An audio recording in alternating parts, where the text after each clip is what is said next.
Hello and welcome friends, मैं हूं साजिद। दोस्तों, आज की इस वीडियो में आपको एमएस एक्सेल की कुछ ऐसी टिप्स एंड ट्रिक्स बताऊंगा कि जिसकी मदद से आपके ऑफिस का या आपकी शॉप का, अगर आप एमएस एक्सेल में काम करते हैं तो उसका काम बहुत ही ज़्यादा आसान हो जाएगा। तो बिना कोई देर लगाए आइए हम हमारे कंप्यूटर के स्क्रीन पर चलते हैं। सबसे पहले हम देखते हैं कि अगर हमारे पास में कुछ इस तरह से कोई डाटा है जिसमें बीच में कुछ एरर्स भी हैं और हम चाहते हैं कि इस डाटा को सम करना चाहते हैं, जोड़ करना चाहते हैं। तो अगर हम पहले इसे नॉर्मली हम करके देखते हैं। अगर हम इस तरीके से करेंगे तो इसमें क्या होगा कि जैसे मैंने ये सिलेक्ट किया, यहाँ फार्मूला में गया और ये इस तरीके से सम किया मैंने, तो यहाँ पर ये एरर आ जाएगी एनए की। इस तरीके से एरर आ गई। तो ये एरर इसलिए आई क्योंकि बीच में हमारा जो डाटा है उसके बीच में भी इस तरीके की कुछ एरर्स हैं जिसको ये काउंट करके हमारी जो डिजिट्स हैं उनको जोड़ नहीं पा रहा है। तो इसके लिए हम क्या करेंगे कि एक फार्मूला का यूज़ करेंगे, एग्रीगेट फार्मूला। तो उसमें ये होता है कि आप इस तरीके की एरर अगर बीच में हमारे डाटा के हैं तो उसको इग्नोर करते हुए हम सिर्फ जो डिजिट्स हैं उनको जोड़ सकते हैं। तो एग्रीगेट फार्मूला का यूज़ कैसे करते हैं मैं आपको बताता हूँ। तो जहाँ पर हमें आंसर चाहिए वहाँ पर हम उस सेल में हमारा कर्सर को क्लिक करेंगे, इक्वल टू, उसके बाद में हम लिखेंगे एग्रीगेट, AGGREGA। ये एग्रीगेट आ गया। हम यहाँ टैब की दबाकर आगे बढ़ेंगे। अब इसके बाद में जैसे हम जोड़ना चाहते हैं, सम करना चाहते हैं, तो सम जो लिखा हुआ है वो 9वें नंबर पर लिखा हुआ है, तो हम यहाँ पर लिखेंगे 9। उसके बाद में फिर हम लगाएंगे कॉमा। उसके बाद में फिर हम क्या चाह रहे हैं कि हमारे बीच में इस सेल के जितने बीच में जहाँ से जहाँ तक का हम जोड़ करना चाह रहे हैं वहाँ से जितने भी एरर्स हैं उसको काउंट ना करें। तो इसके लिए हम उन एरर को इग्नोर करने के लिए 6 को प्रेस करेंगे। 6 नंबर पे जो लिखा हुआ इग्नोर एरर वैल्यू, तो हम इसे 6 पर प्रेस करेंगे। अब इसके बाद में फिर लगाएंगे हम कामा और उसके बाद में हम जहाँ से जहाँ तक हमको जोड़ लगाना है उस सेल को सिलेक्ट करेंगे। यहाँ से यहाँ तक का मैं जोड़ लगाना चाहता हूँ, इसे सिलेक्ट किया और जो ब्रैकेट है उसको क्लोज कर देंगे और एंटर की प्रेस करेंगे। अब देखिए यह यहाँ पर जो बीच में एरर्स आ रही थी उन एरर्स को इसने इग्नोर करते हुए हमारा जो फार्मूला सम का था, सम उसने कर दिया। इसी को हम यहाँ से ड्रैग एंड ड्रॉप कर देंगे। तो ये यहाँ से यहाँ पर भी हमारी दूसरी जो कॉलम्स हैं उनका भी उसी तरीके से फॉर्मेटिंग होके आंसर आ जाता है। तो ये हुआ हमारा पहला, जिसमें हम एरर को इग्नोर करके किसी डिजिट को कैसे जोड़ेंगे ये देख लिया हमने। अब इसके बाद हम देखते हैं एक्सेल के एक दूसरे टॉपिक को, जिसमें यहाँ पर हमने कुछ एम्प्लॉयज़ के सेल्स Q1, Q2, Q3 और Q4, इसमें सेल्स उन्होंने कितनी की है वो यहाँ पर लिखा हुआ है। अब हम ये चाहते हैं कि इसका टोटल, इस पूरी रो का टोटल यहाँ पर आ जाए, इसका यहाँ पर आ जाए, है ना। तो हम ये करते हैं कि ये किया, ये ऑटो सम में गए और ये किया। उसके बाद में फिर हमको इस तरीके से यहाँ पर ये इसको यूँ करेंगे, ड्रैग करेंगे तो ये टोटल होगा। फिर हमको ऐसा क्वार्टर का Q1, Q2 का भी वो चाहिए, सम चाहिए। तो हम इसके लिए भी यही करेंगे कि यहाँ पर क्लिक किया और उसके बाद में फिर यहाँ से इसे ड्रैग किया, इस तरीके से आंसर लाएंगे। तो ये बहुत ज़्यादा देर लग जाती है इसके अंदर। मैं आपको एक शॉर्टकट तरीका बताता हूँ कि हम ये काम 1 सेकंड में कैसे कर सकते हैं। तो इसके लिए आपको ये चाहिए कि आप यहाँ से लेके यहाँ तक जहाँ हमें आंसर चाहिए उन रो को भी सिलेक्ट कर लें और आपको प्रेस करना है अल्टर के साथ में प्लस का जो सिंबल है उसे। तो अल्टर प्लस, जैसे ही हम इस की को प्रेस करेंगे हमारा सारा फार्मूला लग जाएगा और यहाँ पर इस पूरी रो का, इस पूरी रो का, इस कॉलम का सारा के सारा जो सम है वो होकर आ जाएगा। तो ये हमारे टाइम सेविंग के लिए बहुत अच्छी एक ट्रिक है एमएस एक्सेल की। तो आप इसे भी अपने काम में यूज़ कर सकते हैं। अब हम हमारे अगले टॉपिक पर चलते हैं कि अगर हमें किसी डिजिट का रोमन नंबर निकालना हो कि उसे रोमन लैंग्वेज में किस तरह से हम लिखेंगे तो वो कैसे करेंगे, आइए मैं आपको बताता हूँ। इसके लिए जहाँ पर हमें रोमन नंबर निकालना है, ये हमने डिजिट लिखा, मैं आपको 100 तक का रोमन नंबर निकाल के बताता हूँ। यहाँ पर हम एक फार्मूला लगाएंगे इक्वल टू और लिखेंगे रोमन, टैब की प्रेस की।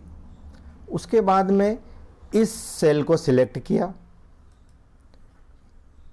कोष्टक को बंद किया और इंटर मार दिया। अब इसको हम ड्रैग कर देंगे।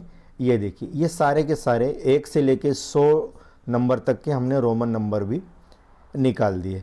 बहुत ही आसान है, आप भी इस तरीके से कर सकते हैं। अब अगला जो टॉपिक है नंबर की लिस्ट का, कि अगर हमें 1 से लेके 501 तक नंबर लिखना है तो हम क्या करेंगे, 1 2 3 4 5 इस तरीके से नंबर लिखेंगे। अब 501 नंबर लिखना है तो बहुत देर लग जाएगी ऐसा करने में। तो इसके लिए मैं आपको एक शॉर्टकट तरीका बताता हूं कि आप कैसे करेंगे। आपको करना क्या है कि सबसे पहले आपको 1 तो लिख के रखना है। उसके बाद में आपको अपने कीबोर्ड से लिखना है अल्टर HFIS, ये आपको लिखना है।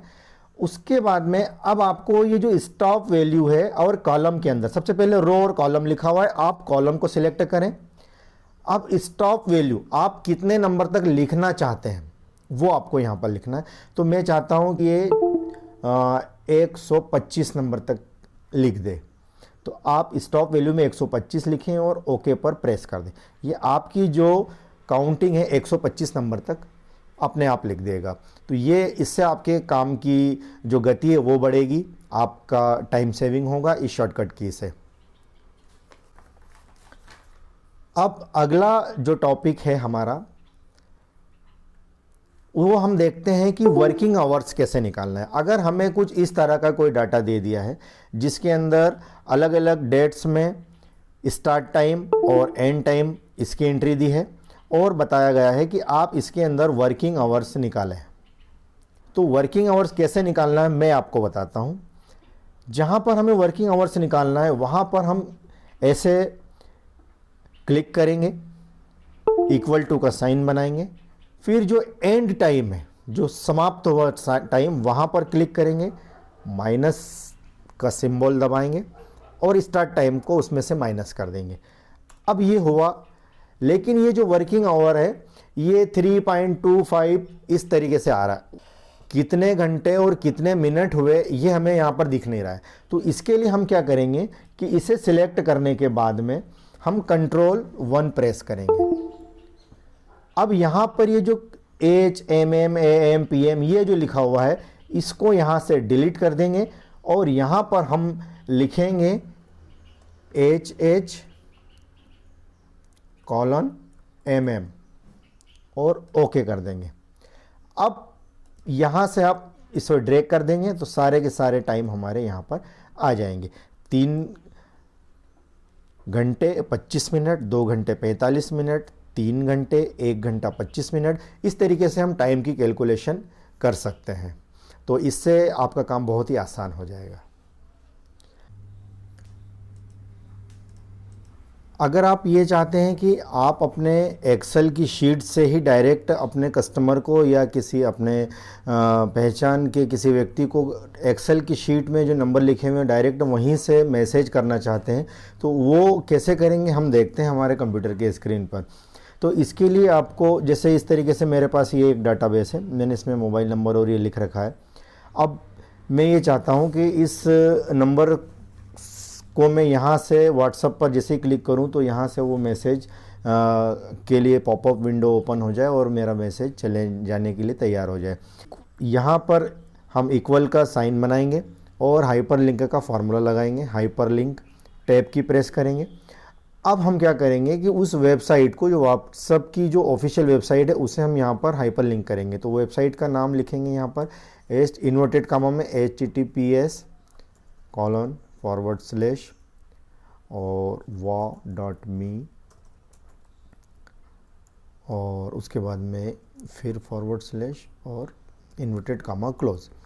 अब हम वो सेल को सिलेक्ट करेंगे जहाँ पर हमारा नंबर है और लिखेंगे पहले एंड, और इस सेल को सिलेक्ट करेंगे जहाँ पर हमारा मोबाइल नंबर है। हमने इस सेल को सिलेक्ट किया, कॉमा, इस सेल में जिस व्यक्ति का मोबाइल नंबर है उसका नाम हमने बी में लिखा हुआ है, बी कॉलम में, तो बी में से हमें उसे सिलेक्ट करेंगे और ब्रैकेट को बंद करके इंटर की प्रेस करेंगे।